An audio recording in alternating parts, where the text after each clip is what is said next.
স্বাগত জানাচ্ছি যমুনা টেলিভিশনের নিয়মিত আয়োজন প্রবাসী বাংলাদেশে বিশ্বের বিভিন্ন প্রান্তে থাকা প্রবাসীদের খবরাখবর নিয়ে আপনাদের সাথে আছি আমি দেবাশিস রঞ্জন সরকার। দুবাইয়ে হত্যা মামলার আসামি স্বর্ণের দোকান উদ্বোধনের ঘটনায় সাকিব আল হাসান সহ অনুষ্ঠানে যারা ছিলেন তাদের জিজ্ঞাসাবাদ করা হবে জানিয়েছেন গোয়েন্দা কর্মকর্তা। তাকে ফিরিয়ে আনার প্রক্রিয়াও দ্রুত শুরু হবে বলে জানিয়েছে পুলিশ। এদিকে নিজেকে নিরপরাধ দাবি করেছেন সম্প্রতি আলোচিত নাম রবিউল ইসলাম ওরফে আরাফ খান। মনিরুল ইসলামের রিপোর্ট। তারকা ক্রিকেটারকে কাছে পেয়ে দুবাইয়ে উচ্ছ্বাসে মেতে ওঠেন প্রবাসী বাংলাদেশিরা। ইংল্যান্ডের সঙ্গে সিরিজ খেলেই দুবাইয়ে উড়াল দেন সাকিব। তারপরই তোলপাড় কার দাওয়াতে দুবাইয়ে সাকিব। তার পাশে দেখা যায় হত্যা মামলার আসামি রবিউল ইসলাম ওরফে আরাফ খান। ঢাকায় এসবির পুলিশ পরিদর্শক মামুন ইমরান খান হত্যা মামলার চার্জশিটভুক্ত 6 নম্বর আসামি। স্বর্ণের দোকানের উদ্বোধনের অনুষ্ঠানে যান বাংলাদেশের আরও অনেক তারকা। হত্যা মামলার আসামি হয়ে বাংলাদেশ থেকে ভারত পালিয়ে অবৈধ পাসপোর্ট নিয়ে দুবাই পলাতক রবিউলের এত সম্পত্তি এখন টক অব দ্য টাউন। গোয়েন্দা পুলিশ জানিয়েছে রবিউলকে ফিরিয়ে আনা ও তার সম্পদের খোঁজ নেবে তারা। আরাফ যে একজন আসামি সেটা সাকিবকে জানানো হয়েছিল বলেও দাবি ডিবির। সাকিব তাকে জানানো হয়েছে এবং অন্যান্যদেরকে জানানো হয়েছে। জানানোর পরেও তারা কেন এরকম একটা খুনির উদ্বোধনী অনুষ্ঠানে গিয়েছেন এটা আমি জানি না। আমরা তথ্য নিচ্ছি সেখানে কেন হিরো আলম, তারপরে আমাদের সাকিব, দিঘি, আবার শুনছি রাজ নামে কেউ আছে, তারা সকলেই নাকি গিয়েছেন।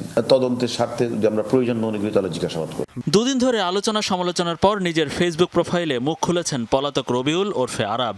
ভারতীয় পাসপোর্টে যার ঠিকানা পশ্চিমবঙ্গ থাকলেও অবশেষে তিনি স্বীকার করেন তার বাড়ি বাংলাদেশের গোপালগঞ্জে। দাবি করেন পুলিশ পরিদর্শক হত্যায় তিনি জড়িত নন। আমি এই খুনের সাথে জড়িত না, আমি ছিলামই না। আমি যদি খুনের সাথে জড়িত থাকতাম তাহলে কিন্তু আমি এখনই এখান থেকে পালিয়ে আমেরিকা চলে যেতাম, না হলে আপনার কানাডা চলে যেতাম। এটা সম্পূর্ণ একটা অ্যাক্সিডেন্ট ছিল। আমার অপরাধ হচ্ছে, আমার একটাই অপরাধ, সেটা হচ্ছে আমি ওই অফিসের মালিক, আমি ওই কোম্পানিটার মালিক। ওইখানে একটা জন্মদিনের অনুষ্ঠানে কিছু কথা কাটাকাটি নিয়ে এই ঝগড়াটা হয়। ইন্টারপোল অথবা সরাসরি দুবাই পুলিশকে জানিয়ে রবিউলকে দেশে ফিরিয়ে আনার প্রক্রিয়া শুরু করেছে পুলিশ সদর দপ্তর। মনিরুল ইসলাম, যমুনা নিউজ, ঢাকা। দুবাইয়ে এখন বিলাসী জীবন যাপন করলেও মাত্র 3 বছর আগেও ভারতের বস্তিতে আত্মগোপনে ছিলেন আলোচিত আরাফ খান। খুনের মামলায় আসামি হওয়ার পর বাংলাদেশ থেকে পালিয়ে ভারত চলে যান তিনি। আশ্রয় নেন কলকাতার পাশেই নরেন্দ্রপুরের বস্তিতে। যে বাড়িতে ভাড়া ছিলেন তার মালিক দম্পতিকেই ভুয়া বাবা মা বানিয়ে নিজের ও স্ত্রীর নামে তৈরি করেন নকল ভারতীয় পাসপোর্ট। কলকাতা থেকে সহকর্মী সুকান্ত চট্টোপাধ্যায়ের প্রতিবেদনে বিস্তারিত। পশ্চিমবঙ্গের দক্ষিণ 24 পরগনা জেলার এই উদয় সংঘ ক্লাবের পাশে দীর্ঘদিন আত্মগোপনে ছিলেন আলোচিত আরাফ খান। খুনের মামলায় আসামি হওয়ার পর ভারতে পালিয়ে সস্ত্রীক এখানেই ওঠেন দুবাইয়ের এই স্বর্ণ ব্যবসায়ী। দুবাইয়ে এখন বিলাসী জীবনযাপন করলেও মাত্র কয়েক বছর আগেও ছিলেন ভারতের বস্তিতে। স্ত্রী শাহজামা নাসরিনকে নিয়ে ভাড়া থাকতেন ফরতাবাদ এলাকার নরেন্দ্রপুর বস্তির জাকির হোসেনের বাড়িতে। এলাকার লোকও কেউ জানতো না যে ও ভাড়ায় আছে বা বাইরেও অত বেরোতো না। ওর কাছে অত টাকা ছিল না, তাও আমরা যাই অত আমরা ভাড়া বাড়ি এলো হয় ভাড়াটের অত খোঁজ নেবো কেন, মাস গেলে ভাড়া নেবো। অভিযোগ রয়েছে জাকির ও তার স্ত্রী রেহানা বিবির সাথে সখ্যতা গড়ে তাদের বাবা মা সাজিয়ে নিজের ও স্ত্রীর ভুয়া ভারতীয় পাসপোর্ট তৈরি করেন আরাফ। আর সেই পাসপোর্ট ব্যবহার করে পাড়ি জমান দুবাই। অবশ্য আধার কার্ড দেওয়ার কথা স্বীকার করলেও রেহানা বিবির দাবি পাসপোর্ট তৈরির বিষয়ে তিনি কিছুই জানেন না। বাংলাদেশের খুনের আসামি এখন সোনার হয়েছে, তাই তো? আমি মোবাইলে দেখেছি। হ্যাঁ, ওই যে আরাফ, ওই তো ওই যে হিরো বললো না, হিরো আমাদের উপরে ভাড়াই ছিল। তো ও আমাদের কখন সীমার আব্বার কাছ থেকে আধার কার্ড নিয়ে ওর নামে আধার কার্ড করে নিয়েছে, বাপ মা সাজিয়ে। দুবাইয়ে যাওয়ার আগে অন্তত 4 বছর আরাফ ছিলেন এ বস্তিতে। ভারতে অবশ্য পরোপকারী হিসেবেই পরিচিত ছিলেন আরাফ খান। নম্র ব্যবহারের কারণে এলাকার বাসিন্দারা বুঝতেই পারেননি তিনি খুনের মামলায় আসামি। মোস্তফা মাহমুদ, যমুনা নিউজ। আরও এক দফা বাড়ল হজ নিবন্ধনের সময়সূচি। 3 কার্যদিবস সময় বাড়িয়ে আগামী 21 মার্চ পর্যন্ত মুসল্লিদের নিবন্ধনের সুযোগ দেওয়া হয়েছে বলে জানিয়েছে ধর্ম মন্ত্রণালয়ের অতিরিক্ত সচিব মতিউল ইসলাম। এদিকে হজ যাত্রীদের উড়োজাহাজ ভাড়া যৌক্তিক পর্যায়ে কমাতে বেসামরিক বিমান পরিবহন ও পর্যটন মন্ত্রণালয়কে চিঠি দিয়েছে ধর্ম মন্ত্রণালয়।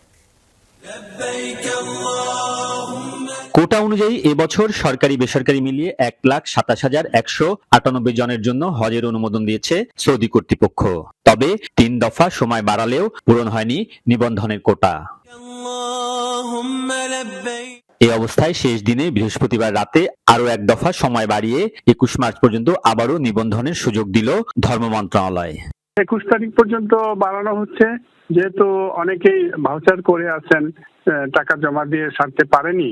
আর আমরাও চাই যে অন্তত কোটা যেহেতু এখনো ফিল আপ হয় নাই পুরোটা, সেই কারণে যাতে যেতে পারে মানুষ, একটা সুযোগ দেওয়ার জন্য আরো 3 কার্যদিবস বাড়ানো হলো। ধারণা করা হচ্ছে গত বছরের চেয়ে হজ প্যাকেজের মূল্য প্রায় 1 লাখ টাকা বৃদ্ধি পাওয়ায় এবার নিবন্ধনে মুসল্লিরা কিছুটা নিরুৎসাহিত। সংসদীয় কমিটির মূল্য কমানোর সুপারিশ ও রিট এর কারণ হতে পারে বলে মনে করে মন্ত্রণালয়।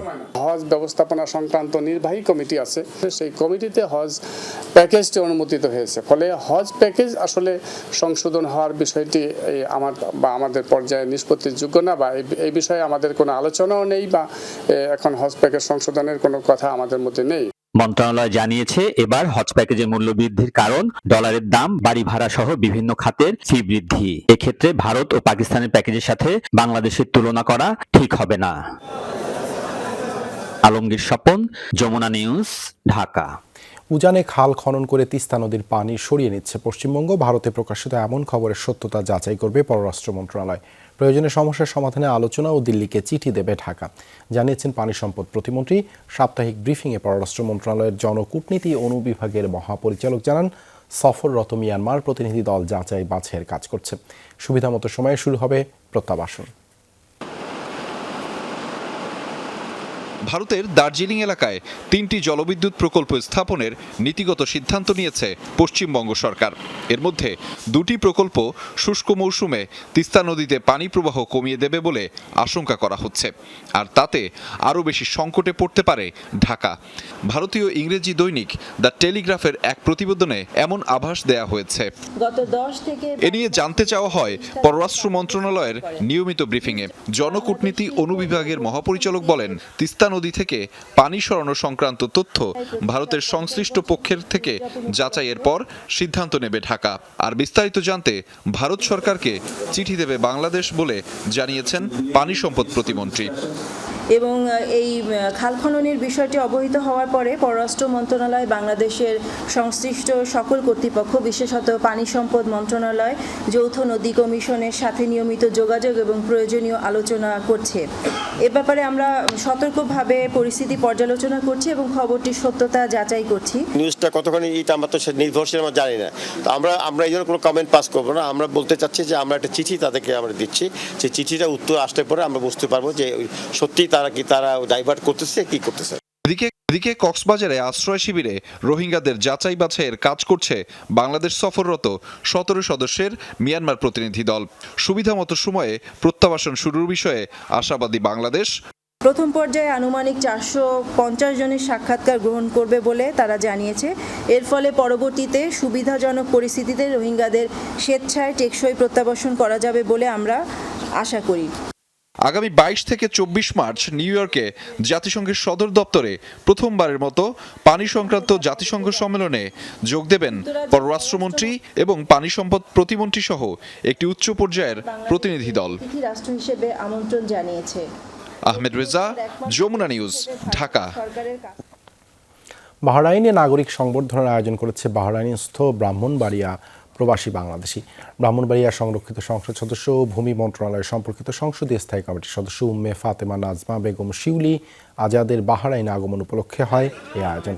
বুধবার দেশটির সিপ শহরের রামি গ্র্যান্ড হোটেলে এই অনুষ্ঠান আয়োজন করা হয়। বাহরাইন শাখা আওয়ামী লীগের সভাপতি মোহাম্মদ শাহজালালের সভাপতিত্বে এতে পরিচালনা করেন মোশাররফ হোসেন ও হাকিম মৃধা। বিশেষ অতিথি ছিলেন বাংলাদেশ স্কুলের চেয়ারম্যান মোহাম্মদ মুইজ চৌধুরী, আলাউদ্দিন নূর, মঞ্জুর আহমেদ, আইনুল হক, শেখ সিয়াম শাহ সহ অনেকে।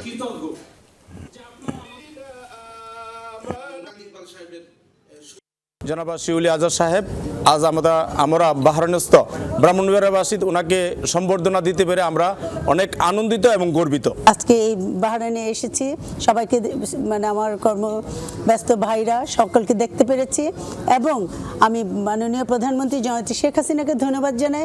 উনি আমাকে এই এমপি করেছেন বলে আজকে এখানে আসতে পেরেছি। ফ্রান্সের প্যারিসে প্রবাসীদের নিয়ে এনসিসি ব্যাংকের উদ্যোগে মতবিনিময় সভা আয়োজন করা হয়েছে। প্যারিসের হোটেল মার্কুইরের হলরুমে মির্তায়ে নারবি শীর্ষক এই সভা অনুষ্ঠিত হয়। এনসিসি ব্যাংকের ভাইস প্রেসিডেন্ট ও রেমিটেন্স অ্যান্ড প্রবাসী শাখার প্রধান মাহফুজুর রহমানের সভাপতিত্বে প্রধান অতিথি ছিলেন ফ্রান্সে নিযুক্ত বাংলাদেশের রাষ্ট্রদূত খন্দকার মোহাম্মদ তালহা। বক্তব্য রাখেন এনসিসি ব্যাংকের চেয়ারম্যান আবুল বাশার, পরিচালক এস.এম. আবু মহসিন, ব্যবস্থাপনা পরিচালক মোহাম্মদ মাহমুদুর রশিদ ও এনসিই মানি এক্সচেঞ্জের চেয়ারম্যান ইকরাম ফরাজি সহ অনেকে। আয়োজনের সার্বিক তত্ত্বাবধানে ছিলেন মানিকগ্রামের ফ্রান্স শাখার কমার্শিয়াল ম্যানেজার সোহরাব হোসেন সাগর ও এনসিসি ব্যাংকের স্থানীয় প্রতিনিধি কুতুবউদ্দিন সোহেল। এ সময় প্রবাসীদের বৈধ পথে অর্থ পাঠানোর আহ্বান জানান।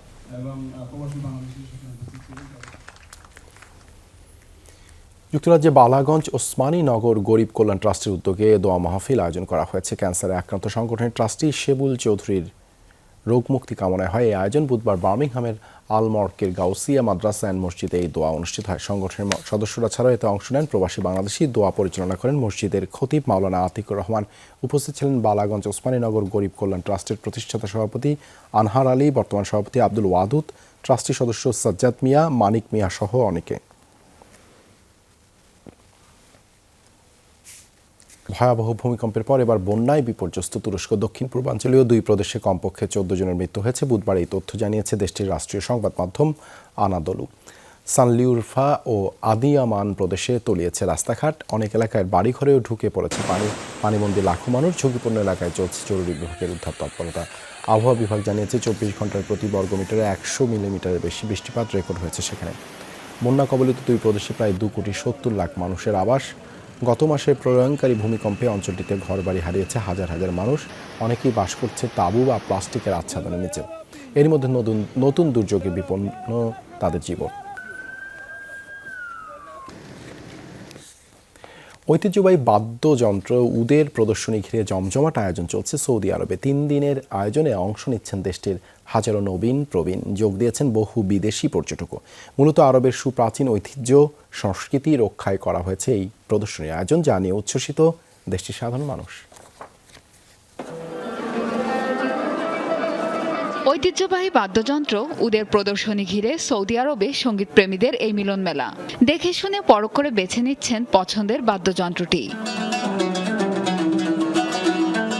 সৌদি সমাজ ব্যবস্থা বললে সবার প্রথমে মাথায় আসে রক্ষণশীলতার বিষয়টি, যেখানে সঙ্গীত চর্চা অনেকটা অলিখিতভাবেই নিষিদ্ধ।